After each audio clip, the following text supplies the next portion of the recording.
मुंगेर जिला से इंडियन इंकलाब पार्टी के महिला प्रकोष्ठ के जिला अध्यक्ष श्रीमती माधुरी गुप्ता जी उपस्थित हैं।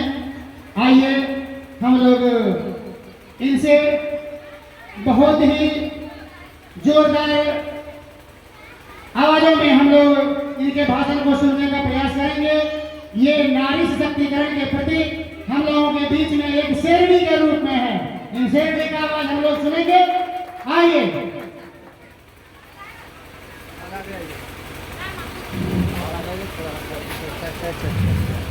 सबसे पहले मैं यहाँ जिन्होंने कार्यक्रम ऑर्गेनाइज किया है उनको धन्यवाद करती हूँ। सीताराम जी ने ये सारा प्रोग्राम ऑर्गेनाइज किया है, उनको धन्यवाद।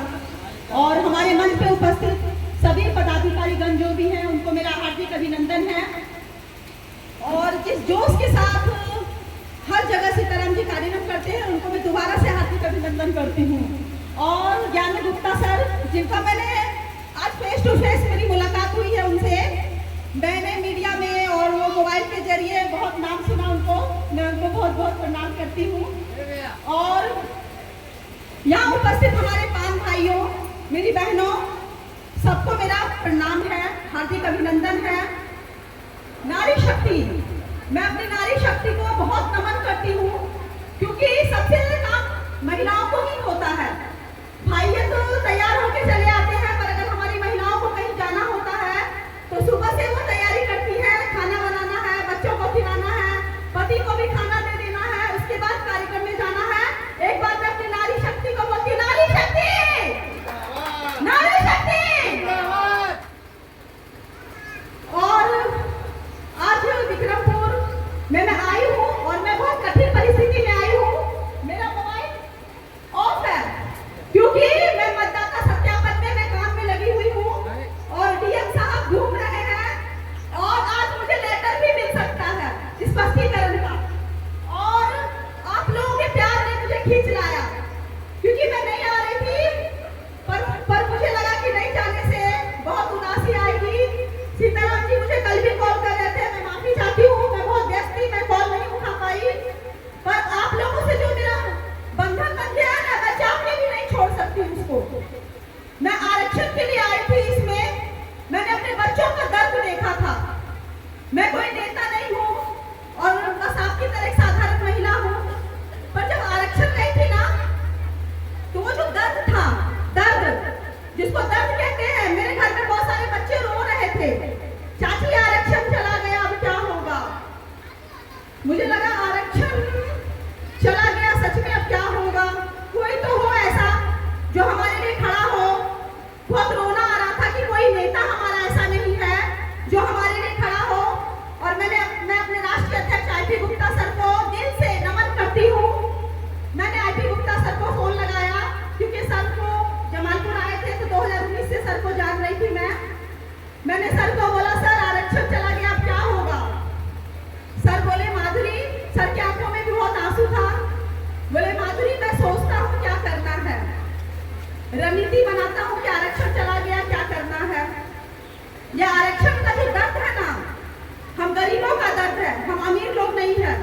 हमारे तांती तत्वा में कितने लोग करोड़पति हैं, हम लोग सारे दबे कुचले लोग हैं, और सरकार ने हमारा आरक्षण छीन लिया।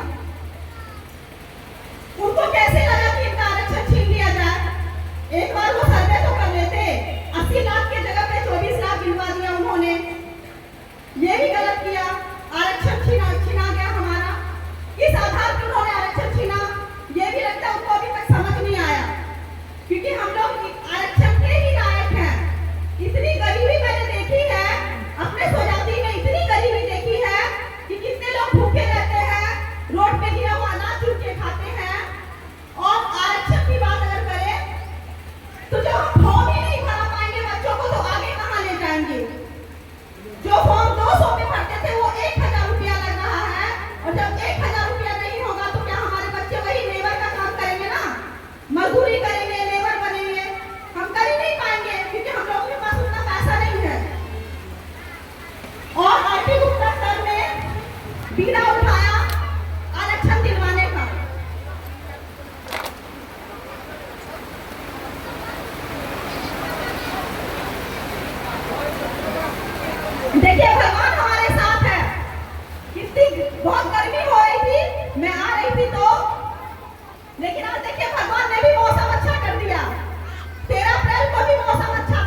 इंडियन इंकलाब पार्टी का सैंपल भी मिल जाएगा और बहुत जल्दी धमाकेदार खुशखबरी भी हमारे बीच आएगी।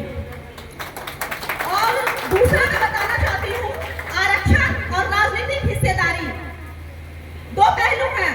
बहुत लोग कहते हैं आईपी गुप्ता ने तो राजनीति पे उतर आए हो, वो आरक्षण क्या दिलाएंगे, मन में प्रश्न है सबके। बहुत सारे लोग बरगला रहे हैं ना आप लोगों को, अरे आईपी गुप्ता तो राजनीति करवा रहा, आरक्षण कहाँ दिलाएगा। हमारे राष्ट्रीय अध्यक्ष हैं, उनकी सोच बहुत बड़ी है, उनका